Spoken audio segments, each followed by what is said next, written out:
अधिभूतादिताप निर्विण्ण आत्महितेच्छु आत्मप्रवण आवडी दयांचे धरिती चरण अनुभव संपन्न मग होती। असो आता दत्तचित्त भाजी परिसा गोड वृत्तांत वाटेल बाबांचे आश्चर्य बहुत कृपावंतत्व पाहुनी।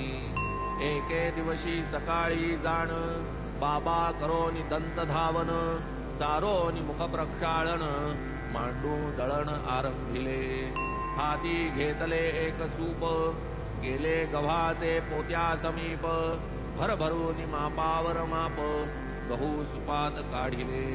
दुसरा रिकामा गोण पसरिला वरी जात्याचा ठाव घातला खुंटा ठोकून घट्ट केला भावान ढिला दळताना। मग अस्तन्या सारूनी वरी कफनीचा घोळ आवरी बैसका देऊनी जात्याचे शेजारी पसरूनी पाय बैसले। महदाश्चर्य माझी ये मना दळणाची ही काय कल्पना अपरिग्रहा अकिंचना ही का विवंचना असावी। असो खुंटा धरोनी हाती मान घालोन या खालती बाबा निज हस्ते जाते ओढिती वैरा रिचविती निशंक।